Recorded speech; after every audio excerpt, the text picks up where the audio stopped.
Hello and welcome back to the channel.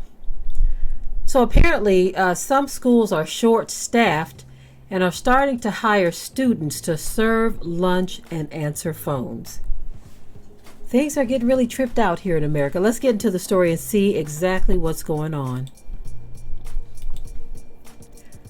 So it says, while her peers study civics or economics in class, Sanaya Boykin, a 17-year-old senior at Camden High School in Camden, South Carolina, preps food for the next day's school lunch or cleans kitchen floors for $12.50 an hour.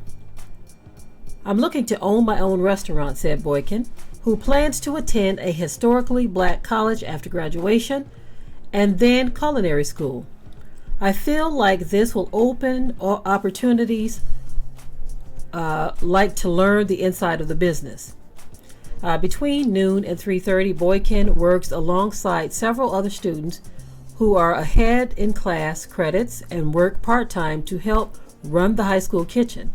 Some Camden High School students are unpaid interns working to meet the state's career readiness requirements for graduation, and others are students with disabilities who work as part of their curriculum.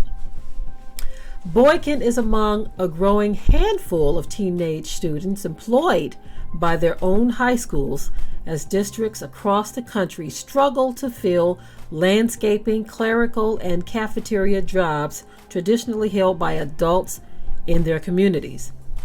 While many schools have begun taking unusual measures to address an acute teacher shortage intensified by the pandemic, the hiring crunch is hitting education system staffing needs in other areas too. About a third of schools reported a vacancy in custodial staff for the incoming school year, according to June figures from the Institute of Educational Sciences, a research arm of the U.S. Department of Education. About 19% of schools reported vacancies in kitchen staff, and 29% said they hadn't filled all their transportation positions.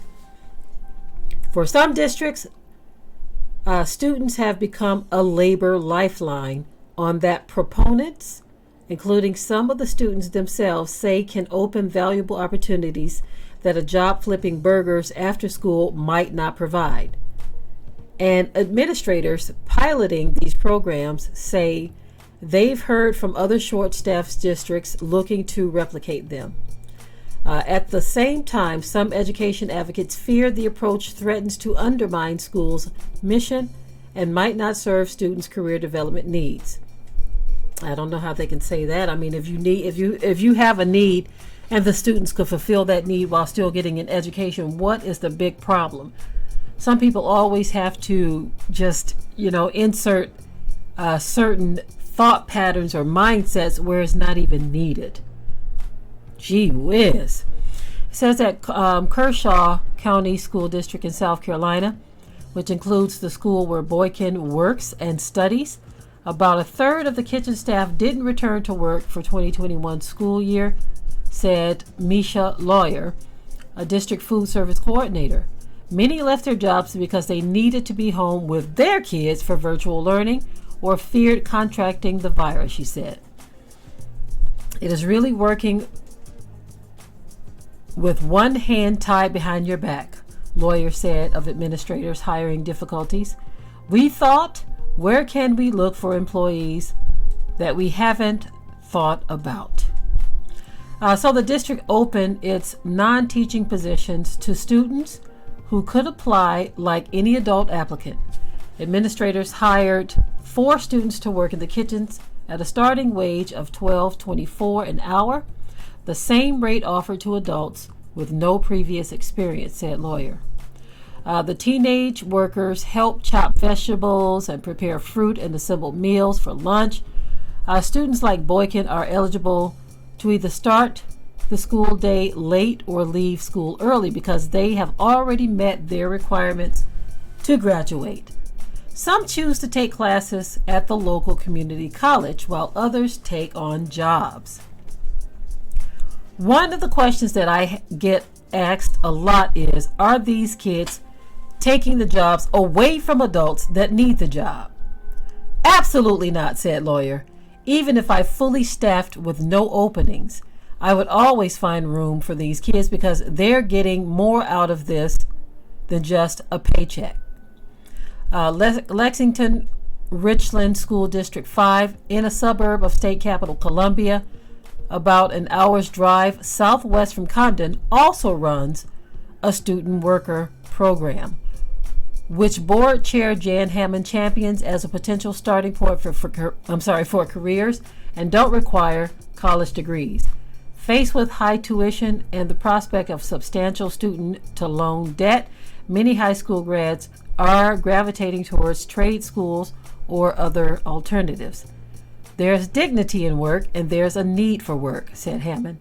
Students could go to a four-year college and become deep in debt and not really find a job making a lot of money, but coming up with a skill, they can have a job immediately. Okay, so there's a lot more to the article if you want to continue on. This is on NBCnews.com. Personally, I don't see a problem with this. If you're paying attention, they said that a lot of the people, the parents who previously had those jobs, did not return. They didn't return, so they didn't want the jobs.